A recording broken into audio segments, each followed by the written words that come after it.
there was so much emptiness and lack of purpose and fulfillment in my life, even at that point where it looked like it was successful. Most people have this journey, and not everybody, like long shot leaders or whatever, has it's like, yeah, there's like in poverty and now they're a multimillionaire. A lot of people listening right now, everything's cool, they're in that malaise, they're happy, but there's something missing, I was basically in a position where I had to be submissive to what they were saying, and I couldn't disagree with them or suggest anything, even if I knew a better path. And it was, just at that point where I really knew, like, I didn't want to have to take orders from somebody else and let somebody tell me how to live my life. And when we don't take that action, what that does is it brings us back to the same place that we've been stuck at. And when we go back to that same place, it's now almost a longer period that's required for us to recover and muster up the faith and the belief and the desire that, hey, I actually can live my dream life. Jack Landry, it's not his honeymoon, I don't think, but you're out there in Molokai. Looks very picturesque. It looks like I could see against the window. That's the ocean. It's beautiful. Yeah. And we want to get into physical fitness, but I want to get your origin story because I just know it's going to be interesting. So take us back to where you're from and how did you get into what you do now? Tell us a little about yourself. Yeah. Awesome. Yeah, I appreciate you. And you do go by Michael or Mike? Michael. Michael, perfect. Yeah, I appreciate you just first and foremost for having me on, and just the conversations that I've watched on some of your episodes, and even just scrolling through the titles.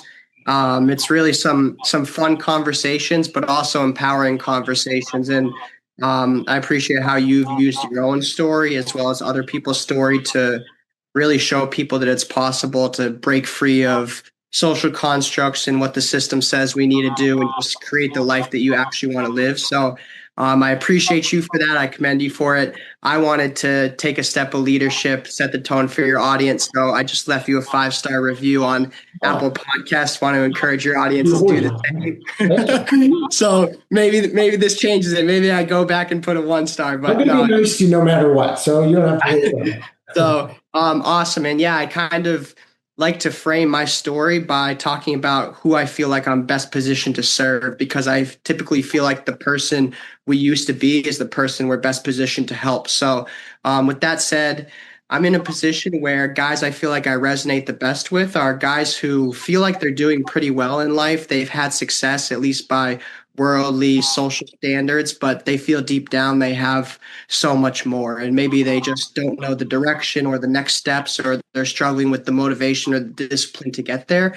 That's kind of who I feel like I resonate with the best and who I'm positioned to help. So with all that said, I kind of grew up my entire life in a pretty good place. I was the oldest of 6 kids. I was blessed to have 2 parents who were together and still are, and went to private school my whole life, got good grades, went to university, was in the honors program. I walked on and played Division I football at my school down in North Carolina, Elon University. And yeah, even after graduating, went into the corporate world as a software engineer. I had studied computer science, was working for Fidelity Investments, and then I went and worked with Amazon. And things looked good on paper up until that point, but there was so much emptiness and lack of purpose and fulfillment in my life, even at that point where it looked like it was successful. And that's kind of where I started making some changes and really kind of created a vision for who I wanted to be as a man in the life that I wanted to live, and started being intentional about heading in that direction.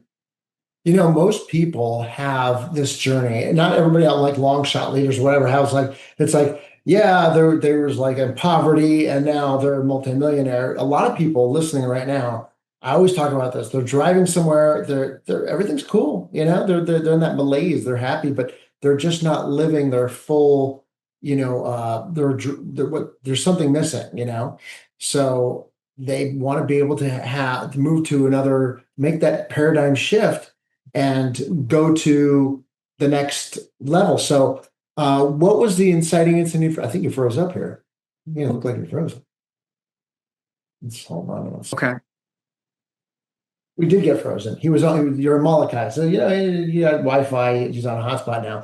All right. Here's the thing I was saying. A lot of people try to shift from, this malaise of like contentment, but there's a small paradigm shift for them to make and they're not really happy. And that's what you did. So what was the inciting incident for you that really made you like push over? Was it like an epiphany or was just like it was one day or what got you to make the change? Yeah, I think from an early age, one thing my parents did teach me was if you show up and you have a dream and you put in the work, the effort, and the time, then you can eventually get there. So I always did believe that, and that resonated through my academics. I was always a good student that came to manifest in my ability to walk on and play at the Division 1 level and a couple times in my corporate career as well. So I knew that, but I was sitting in corporate and I had a couple instances where there was somebody who was older than me who had a title that it was above me. And only because of that, I was basically in a position where I had to be submissive to what they were saying. And I couldn't disagree with them or suggest anything, even if I knew a better path. And it was, yeah, just at that point where I really knew like I didn't want to have to take orders from somebody else and let somebody tell me how to live my life. And so that's when I actually read the book Think and Grow Rich. I Mm. kind of went on a 1 2 year period where I dove deep into the personal development reading. And that one's a classic, but that one was pivotal for me because it really got me to that place of creating the vision and focusing on like, what is it that I truly desire? Let me get explicit about that. And I knew it was to be an entrepreneur, to be my own boss. And I had at that moment a couple ideas of how that could become a reality. It actually didn't become a reality through any one of those avenues, but I knew there were certain things I could do to at least move in that direction daily. And that was kind of the moment for me when I decided, okay, I'm going to wake up and intentionally try to build myself and my resume so that one day I do have that opportunity. And then what'd you switch into? What'd you segue into from there? Did you like you took off your tie? I mean, we know we get into physical fitness, but like, what do you do? Yeah. Yeah. I saw that you actually did fitness coaching as well when you were, what was it, 16? 16, yeah, yeah. That was different though. In those days, I'm an old bastard. You didn't have to get licensed or anything. They just saw you were fit. And at this place called Nautilus, which was a step below Gold's, which I started working out at, they're like, "Hey man, you wanna work here?" I'm like, "Yeah, sure, I could use a job." You know. So that's where I work. Awesome. Yeah, yeah, it's good. Even just like the in-person connection and building relationship with people, it's powerful. But for me, it was during that same period of time I got so obsessed with the personal development and changing my mindset because when I got into corporate, one of the biggest things that I struggled with was anxiety because I was always feeling like I was coming up short. I wasn't meeting this hypothetical bar, which actually nobody had even explicitly communicated to me. I had set it for myself and it was always getting higher. So I was always feeling like I was inadequate. And that was because I had anxiety about the way that I was performing and showing up. So that caused me to start to dive deep into self awareness and overcoming limiting beliefs. And just through that process of developing my mind, I was also heavy into the gym after college. I had a 4 year relationship that ended and also found myself at a little bit of a loss having played football my entire life. Wasn't really sure like what to do next. So I got in the gym and just started being more intentional with how I was eating, how I was taking care of my body. I also lived kind of the classic college life where I'd work hard during the week and then I'd go out, party, drink, smoke, girls, the whole thing. And I realized if I wanted to reach 100% of my capacity, at least from a physical standpoint, that some of those vices and substances, really all of them actually had to go. And so, yeah, I was during this entire period of transformation and really just looking within and figuring out how can I grow and mature daily as a man that I was eventually at a point 2 3 4 years down the road looking back and I was like, wow, this transformation, number one, has incredibly impacted my character, the man I am, my relationships with people, both in business and my personal life. And it's also opened up opportunities in my career. And that got me to the place of how can I bring this to other individuals? Because I saw the struggle when I was working corporate. Our focus is so much on our 9 to 5, trying to bring home a check and put food on the table that everything else, these parts of ourselves that are actually truly important and necessary for us to live a satisfied and fulfilled life, they get neglected. So because I had been able to figure that out in that type of environment, I was like, how can I bring this to other men who are struggling with the same thing? And that eventually led me to get into the fitness coaching. I did that on the side while I was still working as a software engineer. It was all online, and it just started as fitness and nutrition. And now it's since transitioned to my full-time job, and it's specifically focused on helping men actually step into their God-given potential, and some of them as well prepare for their future wife. But really, that's the higher level umbrella, and then all the personal development falls underneath that.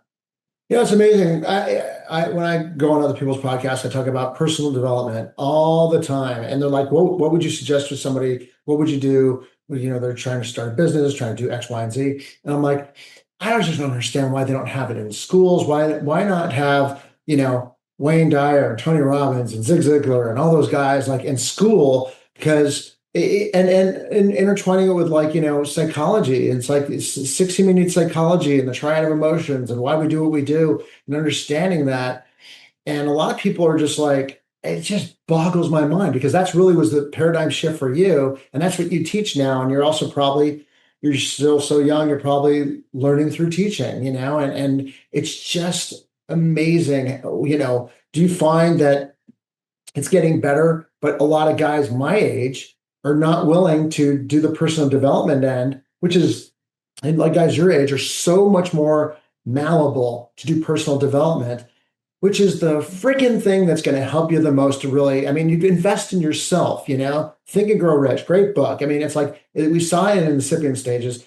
Take me through what you deal with and how, that's improved you and also how you help, people through personal development aspect. We know the physical part of it, but let's talk about personal development.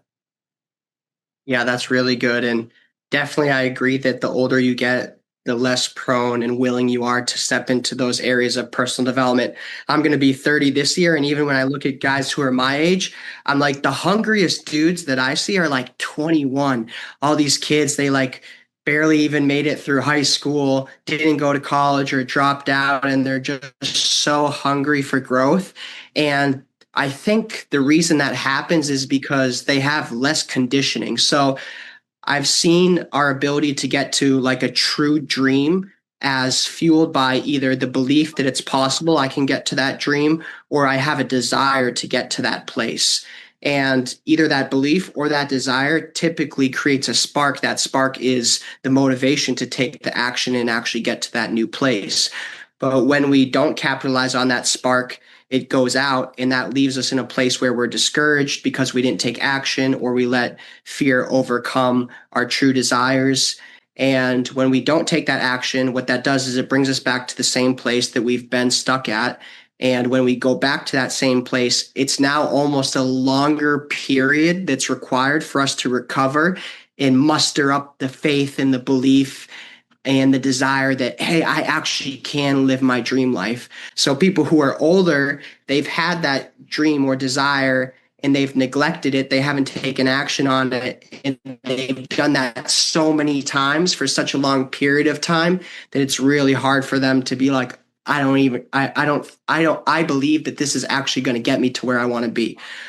So yeah, it's really getting yourself into that mindset of if somebody else has done it, I can do it as well. There's a path that's already paved. And then realizing that there's a moment that I need to capitalize on, which is when I'm excited and I'm enthusiastic. And all I need to do from that point forward is take action consistently, whatever that looks like, to continue to move towards a place where I've built discipline because I've done the action consistently for so long. And that discipline is the thing that's going to get me to the desired state. And it's also the thing that's going to keep me in that desired state. So that's kind of how I see the process of personal development and how important I feel like it is that you need to capitalize on those moments of momentum and motivation. Yeah, one thing I'll say that's really important on your behalf and anybody that's doing a personal development type of program, and that is it's just not about intellectual knowledge. It's also about physical knowledge, meaning you can conceptualize. Anybody could chat GBT like the greatest hits, But the thing is that when you get together with somebody, they're putting you through a physical process. Maybe it's a Tony Robbins and Dickens pattern. I don't know if you know what that is. He'd say it's a whole journey of like, you're really putting in your nervous system of like setting out, what's been your limiting beliefs, what's been your empowering beliefs, a lot of neurolinguistic programming type of stuff. And then really facilitating you being your spirit guide and whatever you want to, taking through that journey of saying, okay, now we're talking this out. And now they're kind of like coaching you. It's like having a physical fitness trainer pushing you forward, physically getting it from necessarily, because I could tell you, okay, you're going to do 4 sets of bench, you're going to do 3 sets of incline and 3 sets of like cables. But that's the thing. Well, that's fine. Okay. But when you physical knowledge is showing you how to do those exercises, what does it feel like? When it's working, all that. And I just think that's super valuable. So you've monetized this thing now. It's become your cause celeb. Where are you at today? What does your career look like with all this? Yeah. Yeah, it's so funny too because as a kid, the path that I thought I had to take was go to college, get the best grades possible, get a great degree, get a good job in corporate, and then use that to essentially climb the ladder.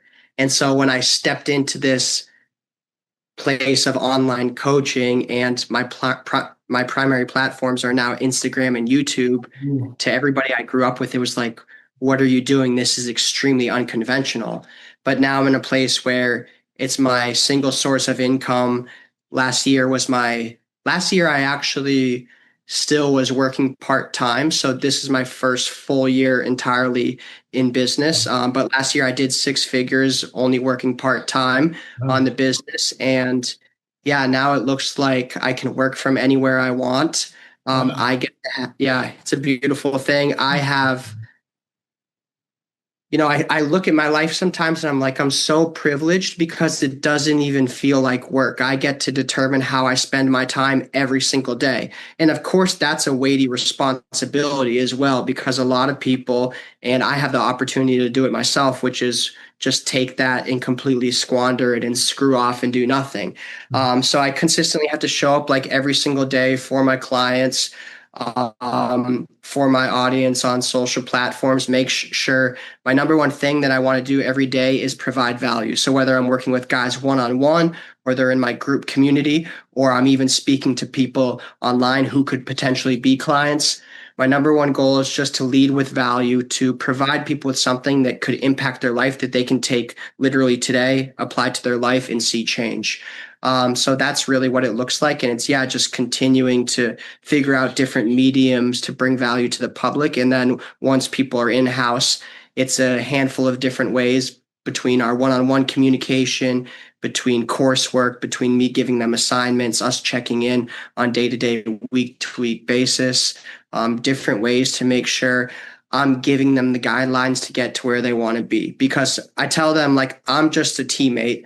I'm here to help them get to where they want to be. And I'm also learning through the process, learning through their struggles and their adversity and their valleys. But my goal, my job is to kind of give them the guardrails, give them the system to follow, and make sure I'm there to hold them accountable and also there to help them iterate. Because like when you have a plan for anything, whether it's a business, whether it's you getting in the best shape of your life, even if it's like finding a potential wife, Mm. that original plan is never going to work 100%. So having the ability just to iterate on that, to reassess and reorient is huge. And that's my job here as well.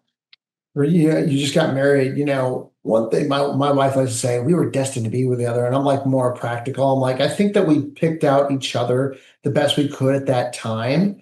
And then it's not work, but then you work together to where you're constantly building something that's beautiful in the long run. Because like I mean, algorithmically, I'm sure that there's somebody that might be a better candidate for us and the 8 billion people on planet Earth, right? We just found each Yeah. other, but we chose at that time to pick each other, and then you work towards it to say, look, this is the ideal. And this is very gratifying. You're on a wonderful journey. You're just starting at 30 years old. It's kind of like when I was around the same age. I was a little bit older, a couple years older than when I got married.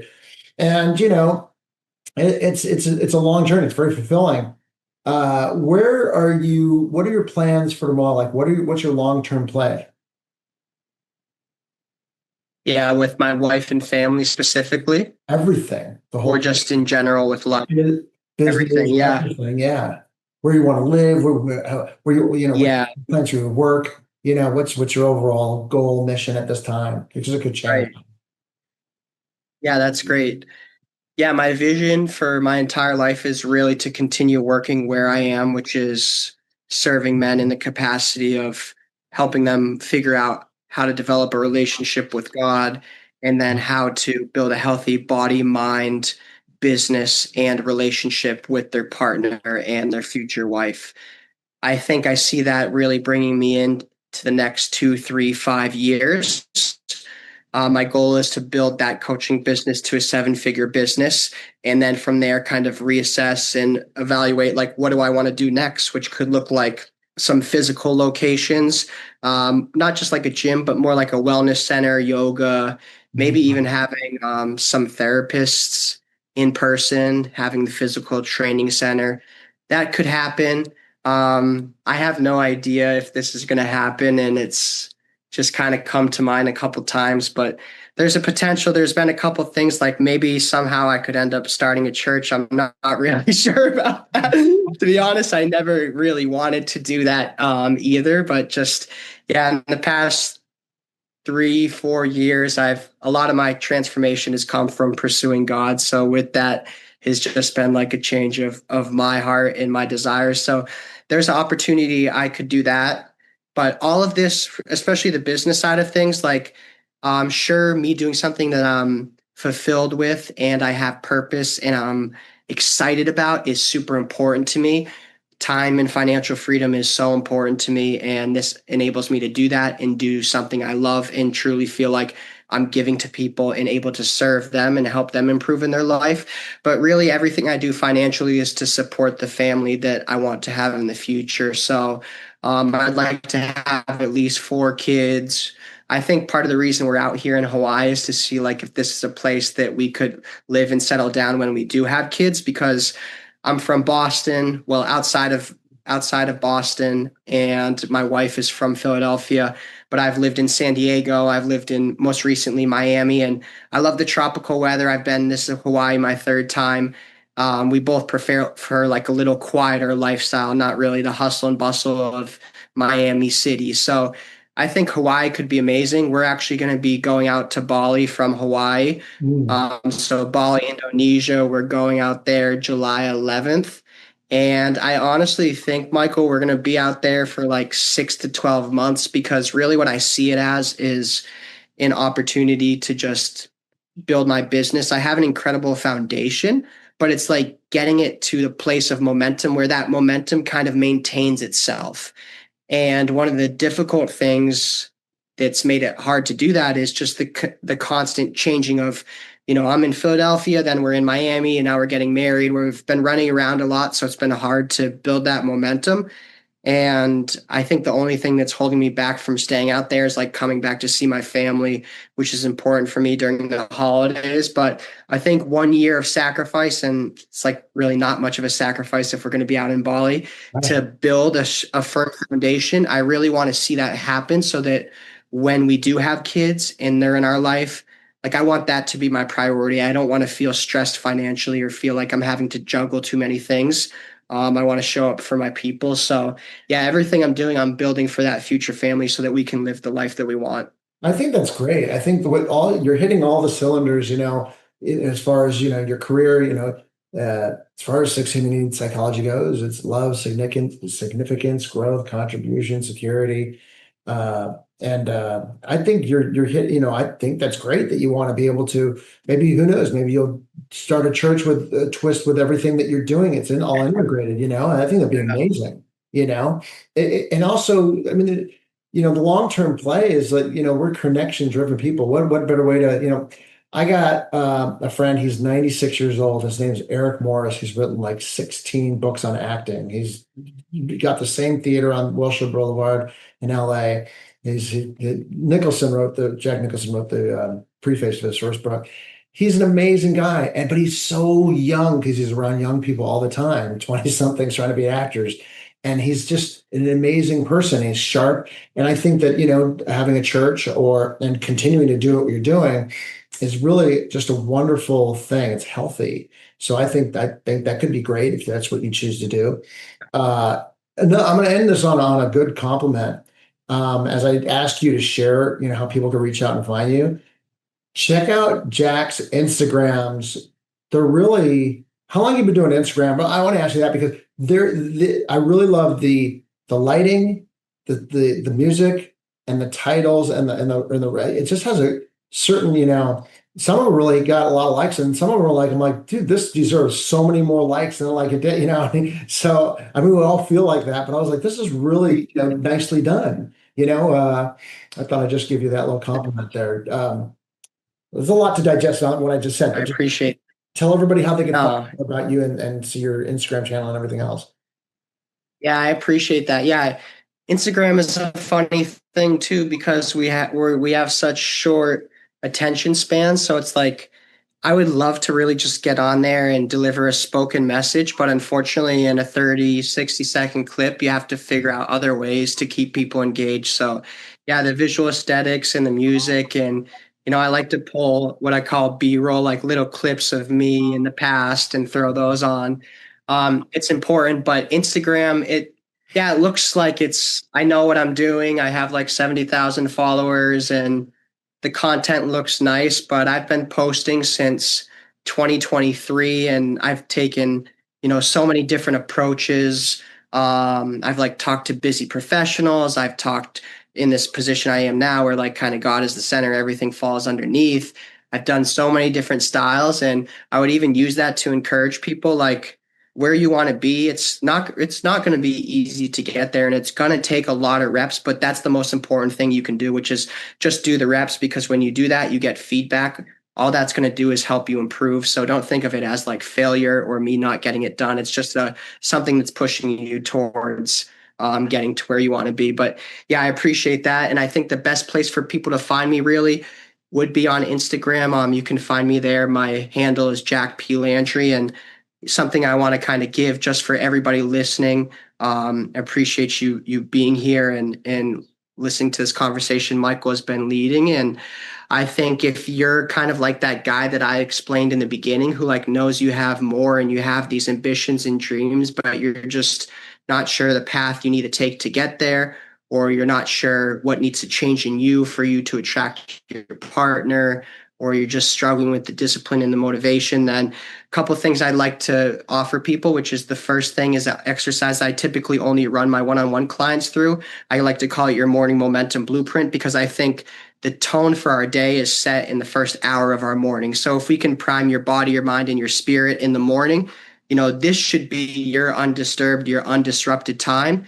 And it should be a place where you have vision for what's going to happen the rest of the day, but also you're in a place where, mentally and spiritually you're grounded. You're in a place of peace. When you jump right on your computer, go to work, like you're just bombarded with responsibilities from everybody else. So if you do want to do that with me, you can reach out and DM me. I'll run you through exactly how we can set up the perfect morning for you. And then the last thing I would offer is what I call my coaching company is known as Moved. It comes from the phrase move different. So I offer what's called a move strategy session. And basically what we'll do is we'll just look at where do you want to be? Let's get crystal clear on the vision because then that gives us a direct path. Let's figure out what's holding you back from getting there physically, mentally, spiritually, in your relationships, in your business. Figure out the obstacles, figure out a way to remove those, and then come up with the exact steps you can take to get there as well. So if you want to do that as well, that's one thing I typically only keep for my one-on-one clients. We'll dive deep for an hour completely free. So you can message me on Instagram. Yeah, why don't you can message me long shot or message me Michael. That would be cool. So I know where you're coming from. But you can DM me either of those. We'll do the morning momentum blueprint. We'll do the strategy session. We'll get you heading in the right direction. So thanks so much for that, Michael. Jack Landry, what a wonderful time for you, man. You're out there in Hawaii. You're going to go to Bali. You just got married. and you're only 30, man, and you got a nice blueprint, thumbprint for your life so far. So much white left on that canvas to be painted, man, but it's really just pretty. It's really nice, and seem like you got a great head on your shoulders, and it's going to be fun to see what you do next. So thank you so much for sharing. Yeah, thanks for bringing me on, and thanks for sharing your own story. I was reading and listening to it on a podcast a little bit about like where you were at with, I think it's, you said like $33 in the bank and like 3K in debt, and then within a year you had built a successful $1 million+ business, and that was at age like 33, wasn't it? Yeah, yeah. Self-preservation goes a long way. It was more egotistical. I'm like, I want to make a movie, and I just desperate to make a movie, and the movie didn't make all its money back, but the business was. I'm like, this business is doing pretty well. So my wife at Yeah. that time, she's like, don't ever spend that much money on a movie, and take care of this business. I'm like, you're right. Yeah. And your wife's going to tell you that something like that one day too, and you're going to be like, I'll Sure. do what I want to do. I'm a renegade. But like, no, I mean, I think that Right. Mike Rowe talks about opportunity versus passion sometimes. Sometimes when you work on opportunity and you could find your passions through that, maybe you get to your Yeah, vehicle that's really of good. passion through your opportunities. Yeah, Yeah. that's really good. Yeah, I never expected to be in the place that I am today. I was always the shy kid. I never liked social media, and Huh. now here I am, big head running my mouth every single day saying something stupid. So Yeah, you good. never Well, know. I think you're young and you got a great message. And you know what? Whether it's check out his Instagram. I was just leaning up against the counter drinking a coffee, like he's drinking whatever he's drinking right now, a tea or whatever. It's really, really, yeah. it's done really well. I was listening to music, and it's got titling. A lot of them have a lot of like it's a great way to pick up your day. I was like, this young guy's got it going on, right? It looks good. It's inspiring. I think it's awesome. I think we have mutual respect for each other, and I really appreciate you saying what you're saying. And Thanks. Yeah. man, I remember I went to I had my honeymoon in Hawaii and Maui, and it's such an exciting time. Just just enjoy the whole process, man. And thank you for sharing today. Yeah. Yeah, thank you, Michael. I appreciate you again. And just, yeah, continue. The conversations you're having are awesome because they're so unconventional. And I think it just gives us all hope that we don't have to listen to a lot of the noise that's in our ear and discouraging us from taking the path we want to actually take. So thank you. Thank you. Thanks for joining us. Gear up for your next adventure and head over to bolator.com to check out the amazing Bolo Pack and their other innovative outdoor gear. Catch you next time.